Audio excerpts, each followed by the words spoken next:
late. It's not Tuesday when this is coming out. Maybe it is. Maybe it's Tuesday night. Or maybe it's Wednesday. I'm not sure yet because I'm recording it and it's Tuesday afternoon. So yeah, I got behind the 8 ball, guys. Just, life stuff. Gotta keep up on the things that actually pay the bills and make sure the animals are fed and the firewood's in and all that fun stuff that comes along with it. So here I am with you guys for episode number 107. We're just going to get into it because I want to get it out to you. My guest today is Mr. Pat Watson. Pat has a podcast over there at Uncensored Tactical. He's written a book and he is incredibly knowledgeable about the skill of lockpicking. And we got into some of that today about, why that's something that a homesteader or anybody really ought to know, and how that can actually help to increase the security around your place. I hope you guys enjoy it. Go check out the book. Go check out his website, uncensoredtactical.com, and sign yourself up for one of his classes because you're going to learn a lot. Anyway, guys, let's go plant those liberty seeds with my guest, Mr. Pat Watson.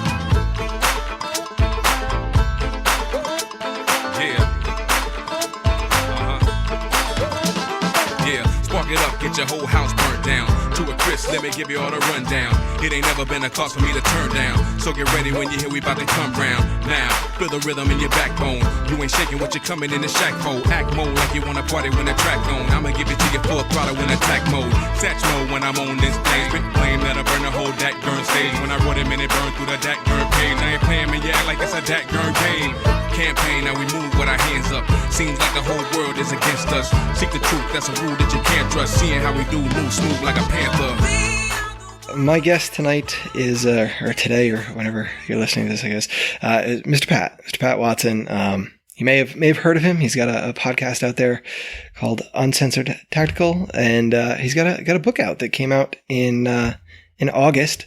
And I meant to try to get him on earlier, and I totally spaced on that. But tactical lockpicking, and he's got that down, and or he's on today to talk about some of those things and why you should care, why it matters. So Pat, thank you for coming on. I do appreciate your time.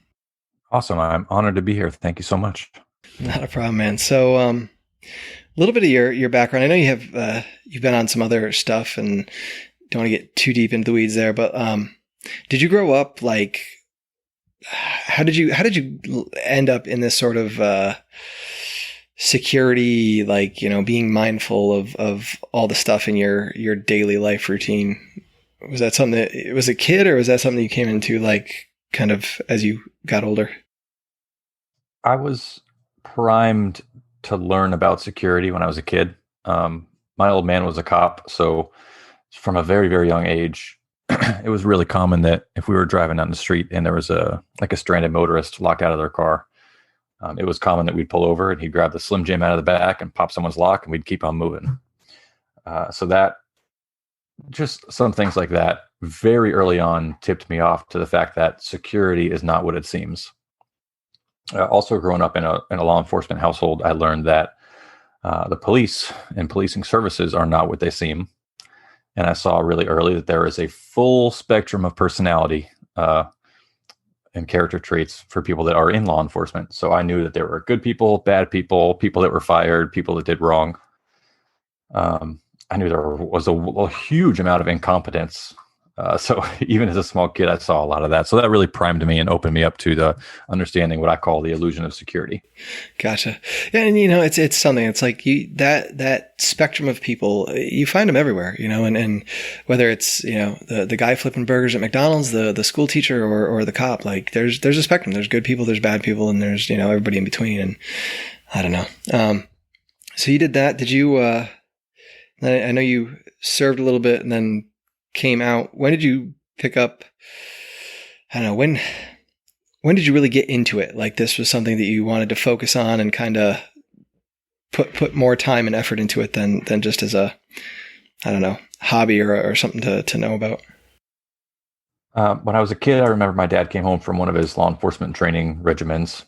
And I guess he was training with a very forward-leaning kind of aggressive training units or something. And I was about 7 or 8 years old when I learned how to walk your handcuffs from the back of you to the front of you, which a lot of cops today don't even know is possible. So I learned how to do that as a kid. And I asked him, I said, hey, he came home from a training regimen and he said, hey, we had to walk our cuffs from the back to the front. We had to hide the handcuff key on us and we had to break out of a jail cell. And I'm like, wait a second. Doesn't that make you a bad guy? He explained, of course, I don't remember the exact verbiage, but roughly he said, if we know exactly how to break out of security, then we know how to prevent that breakout of security. So seeing things from both sides of the ball. So I physically was doing, small, non-important drills like that as a kid. And I'd see him, slide the credit card through a door jamb, things like that. But I seriously got into it probably my first few years in the military. So sometime around 2008, 2009, a couple of my buddies went to I had friends in all sorts of different military services.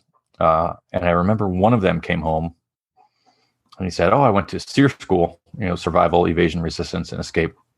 And he said, well, we, did this jungle training and, these kind of rural kind of survival. And he said, but we also had some instructors teach us some urban survival. And, we had to make paperclip lock picks and pick open some padlocks. And I was like, oh yeah, I've always known that was a thing. And the two of us sat down and did it. And I remember from that very specific moment, the first time I popped one open, I thought, well, game over. That's what I'm doing with the rest of my life. It was just wild. Yeah. So probably seriously since about 2008, but primed for it once I was, from being a small kid. Yeah, that's awesome. That's cool. It's something that I've seen, I see a lockpick kit and I've in the IKC Discord, I've seen it mentioned here and there, and it's never something that I've gone full bore on. Like I don't know why. And I need to, it's one of those things that you need to, like when you really sit back and think about, why is this important? Like you said, being able to see it from both sides of things, when your weak areas, you can prevent it a little bit more. But how hard is it for someone to get into, to start, figuring out how to pick a lock or how to kind of, jimmy your car? I know, car doors are a little different now than they were, 20 years ago, and everybody's got electric locks and, all this. You can't just reach in through the window. Coat hanger. Sure. That market changes every day. The tools and technology to break in through locked obstacles, that technology changes every day, as well as the locked obstacles themselves being upgraded and changing and altered every day. So the game that I play is a constantly reassessing loop. But a lot of our techniques, I teach a percentage game of. So I'll say, this is a tool that will match this lock, and there's a pretty good percentage rate that this will work. And then I always tell my students, you have to reassess not only while you're trying to make entry, you have to reassess, is this the best method? Do I have other tools that are faster? Can I use other resources? So not only on scene do you have to reassess, but your training overall, like throughout the years, should also be reassessed to match technology and changes in tools and locks. Okay. But to get into it to start, I teach the first block of my course, whether it's the digital course that I teach, like the online distance learning that I do, or if it's an in-person course where you're sitting with me and we're learning together. The very first block I teach every student, and I start with no PowerPoint, no lectures, no intros. I just say, we're all here. We're starting. Pick up this lock. Pick up this lock pick. Let's go. Every course without fail is what I do. The first block is titled 60-second crash course. Yeah. So I give about maybe 60 seconds worth of instruction. And I say, here's one tool. Here's one lock that goes in. Here's the second tool that goes in. Tool number 1 does this. Tool number 2 does that. Ready, set, go. And that's about it. It's as simple as that to get started. So a lot of low and medium security padlocks will open with tiny little tools that are really cheap with that really simple, non-scientific approach. And I'd say about 99% of my students have their first padlock open within about 60 seconds. And the rest of them, with some minor coaching, if they can't get it in 60 seconds, they'll get it within 2 or 3 minutes of me kind of adjusting them. So to get started really quick. That's reassuring, right? Not, you think about it, like, just some of the locks you look at and you see, oh man, it's just so hard. And all the kits that have like 60 different pieces. And I don't know what I'm going to do with that, but I have enough time trying to get the inside doors unlocked with a screwdriver. But, yeah, without some mentoring, it can certainly be overwhelming. Yeah. Yeah, I imagine. If anyone out there wants to get involved in lockpicking, I have a lot of podcast episodes on how to get started and what tactical lockpicking is. And I remind people, do not buy the lockpicking set that says 200 pieces for $200. That's a lie. You don't need any of that. You'll use maybe 2 of those tools for the rest of your life, and the rest of them will collect dust. So I have lots of articles and podcasts on what I recommend people start with for their starting gear. And that's over at Uncensored Tactical. I'll put that in the show notes. But all right, so you do that. Is there, in terms of like the homestead security side, right? And I say homestead, and that can be really anywhere. Are there things that you see people missing on a whole? Like if most people think about this, but a lot of people don't think about this other thing that's really important or something like that. How do you see homestead security? Like what's our basic thing to go off of? And it applies, like you said, it applies everywhere. But one of the common problems I see is that people will choose a lock or a locking system based off of what they want to defend. They want to defend their property, so they choose a locking system. What they don't do is they don't match the statement of, I want to prevent this type of attack, so I'm going to use this type of defense. They don't connect these 2 wires. So a great example of that is when I show people how to pick open a standard pin tumbler padlock, which is probably what you have on your front door. I teach people how to do this lock picking, and they instantly go, I have to change the keys to my house. This is unbelievable. I got to go home and revamp everything. And I'm going to have a locksmith install a brand new lock. And I go, okay, but that's not going to stop someone from kicking your door in. So if someone were to, if I want to prevent someone from picking my front door lock open, I would buy a lock with a higher pin tumbler type security variable. Mm-hmm. If I want to stop someone from kicking my door in, it doesn't matter what type of lock I choose. It makes almost no difference. So the mechanism stopping someone from kicking your door in is really just pushing a 1 inch by 1 inch metal latch through about 1 inch of cheap pine wood on your door frame. Right. So that would be this. If you want to stop a violent forced attack on your door, you just upgrade the screws. You can maybe buy an upgraded latch protector that you drill into your door frame. And that is buy once, cry once. I mean, and not even cry once. It's not very expensive. And I recommend for the homestead and for all sorts of security, there is a time and place for doing some sort of upgraded, layered security, expensive professional approaches. But I really like the low cost and low effort security upgrades that once you install doesn't change the way you live your life. So for instance, if I upgrade my latch or the type of lock on my front door, I walk home, I put the key in, I twist it, I push the door open, I close the door behind me, I'm fine. So something that wouldn't fit into that would be adding 10 different deadbolts and 10 different keys. And then every time I go in and out of the house, I have to, hit the RFID chip on the camera and get my laptop out. And oh my God, yeah, no one wants to live their life that way. So the security upgrades that you add into your life shouldn't make your life worse. All right. So I'm interrupting the show today. It's got to be important. Trust me, it is.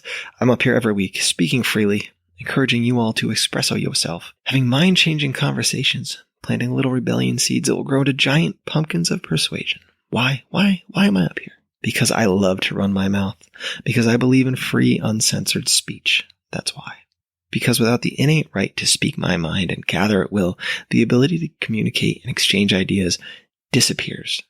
And I can't think of a better way to exchange these ideas than over a delicious cup of coffee with the people that matter most. So together with John Odermatt over at Finding Freedom, we've teamed up to create Run Your Mouth Coffee to bring you the tantalizing coffee you need to get the uncensored speech flowing. Check us out at rymcoffee.com and use promo code Homestead to get 10% off your first order. That's rymcoffee.com, promo code Homestead. I don't know, but I gotta imagine it's like the trade, I don't know if the trade-off is the right word, a sort of almost return on investment. Like there's probably a number of little things that the average person can do to secure their surroundings that, you don't have to go all out to really kind of tighten it up a little bit. So and it's one of those things, like, cause we bought our house, like 5 years ago, and, but mostly bought it because of like the land, right?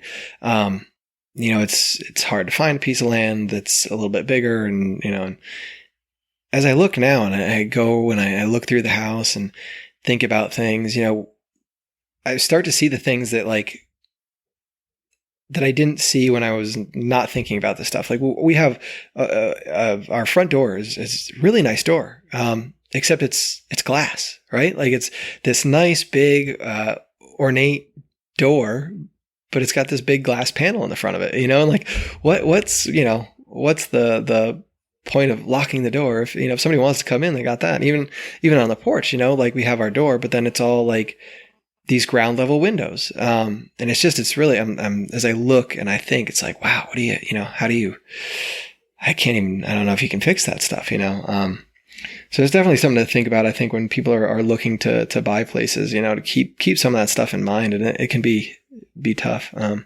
Do you have any like recommendations, like outside of the house, like once you kind of get outside, like securing your property?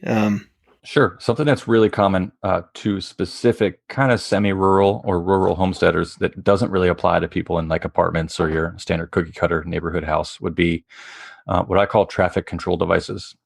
So if there's a lock that someone in the public can just walk right up to, like if you live on a rural road and you have a gate and that gate has a chain of some type and a locking mechanism on it, if that locking mechanism is only mechanical, meaning it's not attached to wires, it's not digital, it's just a mechanical lock, and you punch in a couple numbers or you scroll a few numbers to get that lock to open, that would be what you call a traffic control device. It doesn't stop someone from making entry. All it does is it takes them a little bit of time before that becomes unlocked, meaning if I can go 001, 002, 003, and eventually if it will open, that's a traffic control device. So there's pros and cons to choosing a keyed lock on something like a rural traffic gate, and there's pros and cons to having a mechanical push button or a scrolled combination lock on there. Pros and cons to both. If you're able to count numbers up and increase to get into a property or something rural that someone could have hours of unrestricted access to, that's not on video, it's not in the public eye, I would steer away from something like that. It's not because people can't attack a keyed doorway or a keyed lock. It's just that numbered locks that are combination numbers are so easy to defeat that a child can do it just by counting. So I usually steer away from combination locks. The problem with keyed locks is you always have to have the key with you or you can't get into your own lock. So there's pros and cons on both sides. In whichever one you choose, try and consider a layered security approach, even if it's just 2 layers. Having just 1 layer is just bare minimum. So something you might want to, depending on the price variable, something you might want to install is some type of motion detector or lighting system, even if it's low tech, like a automatic security light, where if it sees motion, it turns the light on. That would be 1 layer of security. That plus a combination padlock. Okay, well, you have a combination padlock where someone could count, but if they walk up to it and the light goes on and they're still messing with it a few minutes later and the light is staying on, well, that's an indicator to you and to other people. So try to layer your security. So every security approach isn't perfect, and it can't be perfect. There's no such thing. But layering is a good idea, and try to stay away from traffic control devices, meaning counting locks if you can. All right. And then, so I guess that's probably where people should start if they want to, if they don't have things kind of secured, if they're not, there, probably where you start, right? Start adding layers, whether it's a motion light or something like that. Don't forget to run that through your filter of your preparations shouldn't make your life worse. So it shouldn't be buy 10 padlocks, buy 10 chains, lock each one of them up every time. But it should be something like an automatic passive lighting system and a lock, something like that. All right.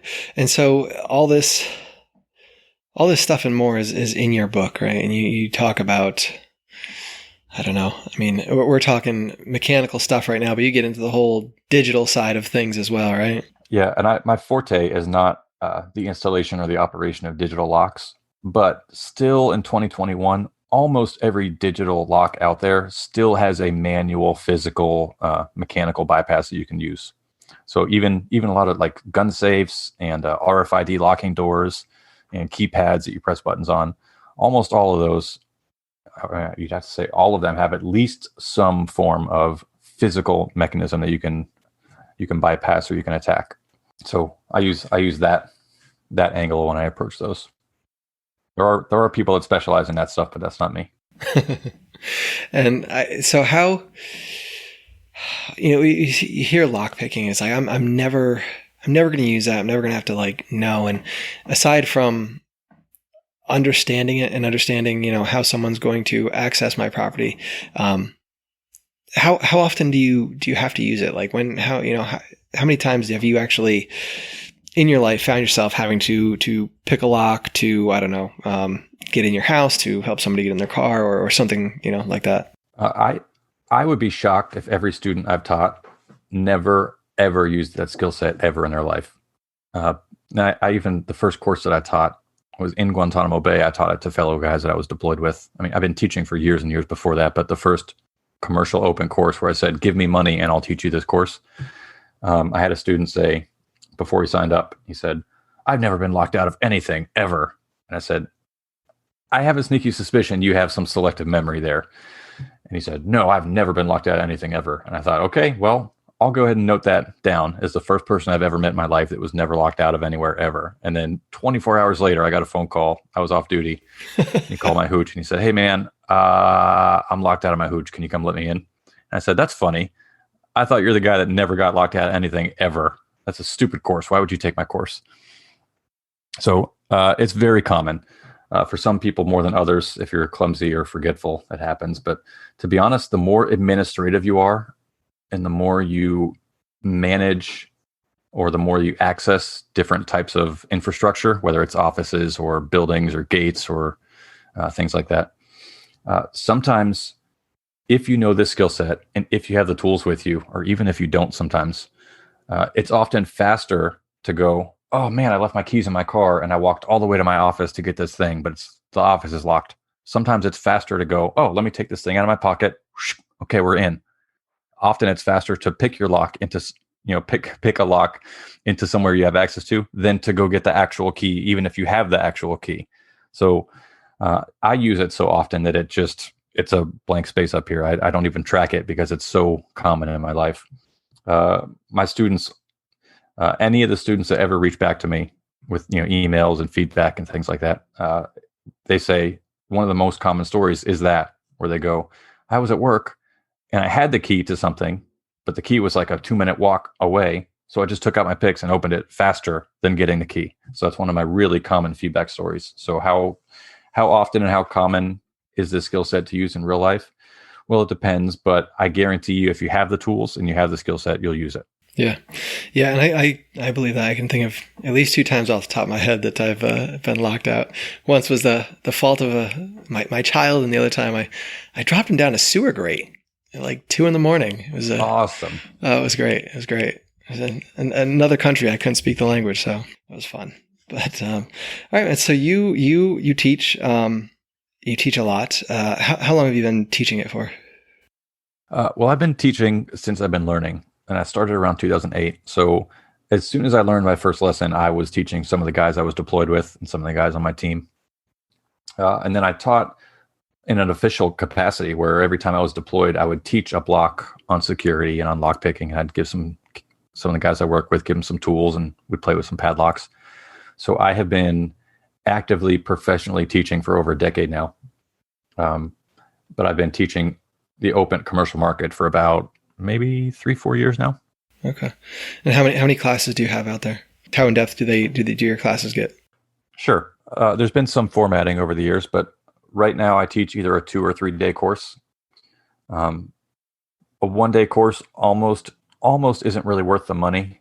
Our intention is to introduce students to each of the tools and techniques and types of locking systems like vehicles, doors, latch bypasses, padlock bypasses, keyway attacks on a number of different types of locks. We show the student all of those. We introduce the student to all of those. We try and get at least one successful entry on every single type of thing like that. And we do restraint escapes as well.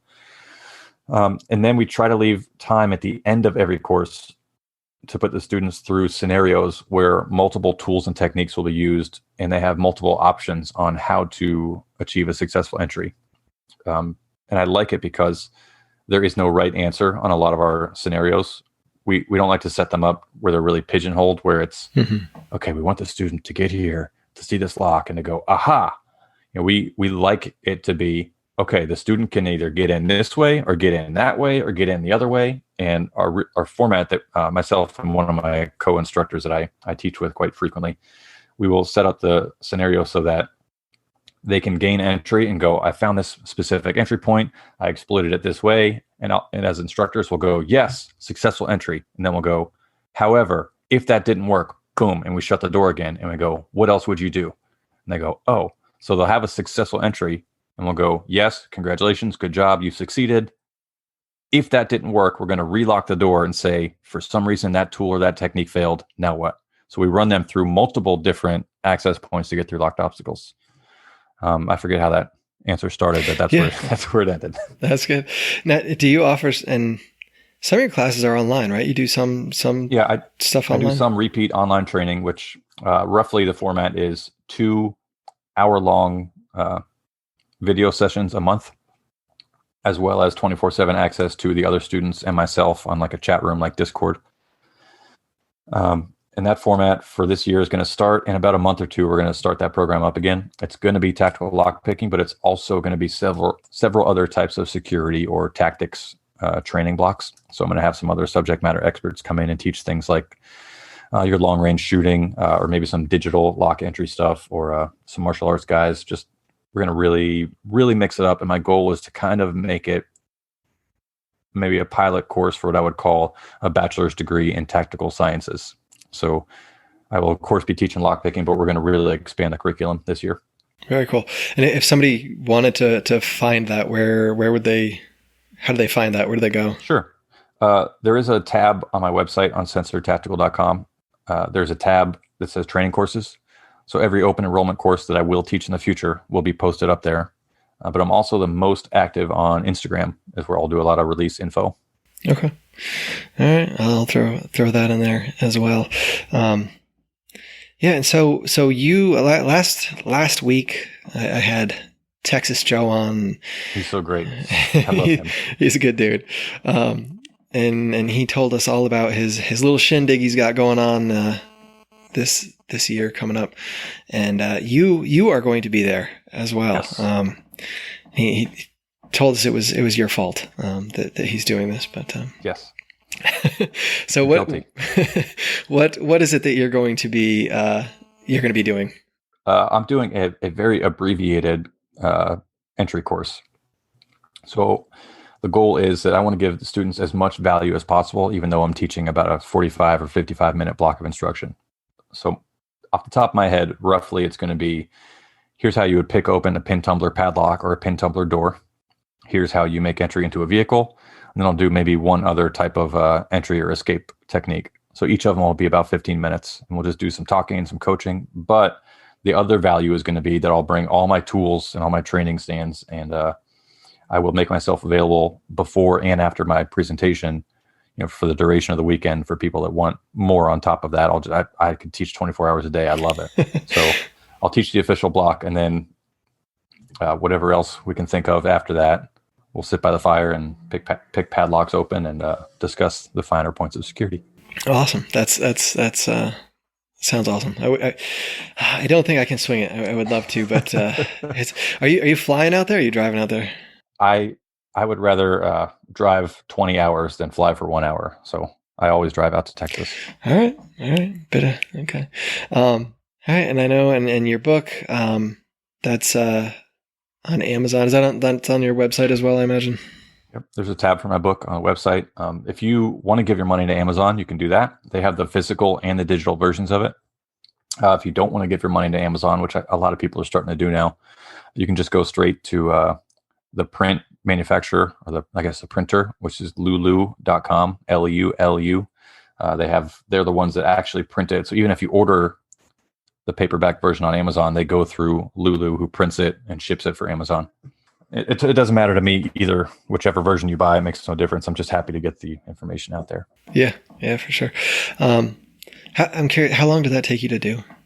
Oh God. How long was that project? It's kind of a question that has multiple answers. So if it was from the idea of writing the book to having it on shelves, that was a couple years. If it was from, starting to type to having a draft done, that was about 9 months or so. And if it was from starting to type to having it in print, that was, I guess there's several versions of the first draft I did. So I don't know, maybe a year or so. Anywhere between 1 and 3 years. Awesome. I know I was excited to see that come out. So good stuff to have in the library for sure. But all right, I think that's about it. Anything else you want to, I don't know, things we didn't cover, or places we can go to find you, or anything like that you want to let us know? Yeah. So I'll do another plug for the book, but in an interesting kind of way here, I hope.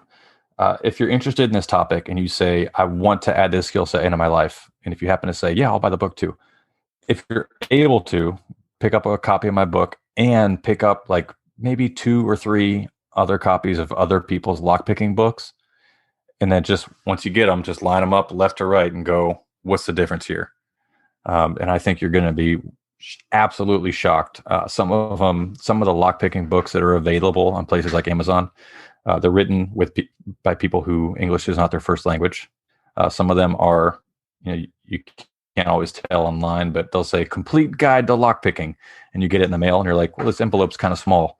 And you flip through the book and you go, oh, there's 19 pages here and it's all text and there's no photos. Awesome. Thanks. Yeah. So I tried as much as humanly possible to just pack the value into that book, almost as if it's a more fun version of a textbook. So I really tried to get a lot of content into that. Awesome. How was it finding a publisher for something like that? I feel like that could be something that could go either way. I feel like, I don't know, some people might be apprehensive. I don't know. I feel like I did an interview on Jack Spirko's show on the actual publishing process. There are people that, I'll give you a short answer if you like. Yeah. There's people that use a traditional official publisher. So they'll say, I have an idea for a book. I'd like you to publish it. Give me some money and I'll write the book, roughly. I didn't do that process. I did self-publishing, but I paid a company to help me get it self-published.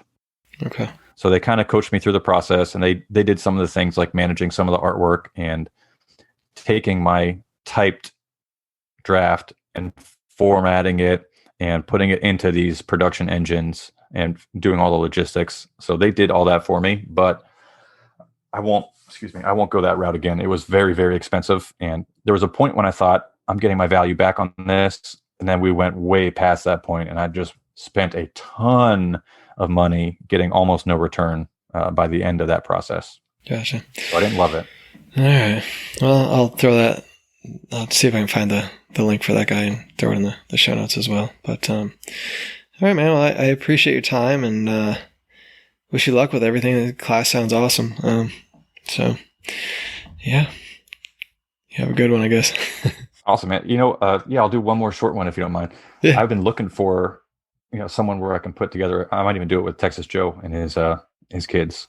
But I've been looking for specifically a homeschooling program where I can even just give a curriculum to parents and let them have it, for free, and just to talk about what security is and what it isn't and some different facets of it. So I'd be happy to collaborate in the future and try and give you guys some free knowledge and value to, I think it's really important that I think it'd be great to get kids this information that just blows their world open, just stuff that they might not think is possible. For sure. And I guarantee you a 10-year-old is going to have a much, much bigger interest in picking a padlock than, a 40-year-old adult that's kind of, tired, but That's funny. yeah. I see my kid, but anyway, definitely. Should we post on that? Let me know.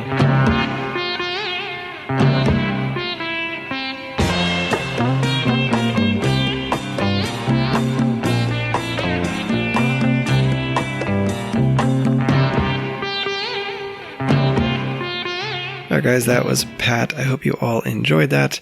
Hopefully he's got something coming out in the future, some sort of a curriculum or ideas or something that we can homeschooling folks can use to kind of introduce the ideas to our children, because why not?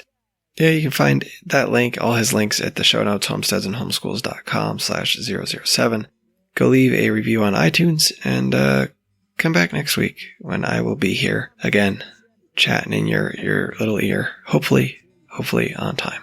And I think that's all for today, guys. I'm making it quick, so get out there, sow those seeds of liberty. We can all reap sheaves of freedom together. I'm gonna ride a hustler's dream.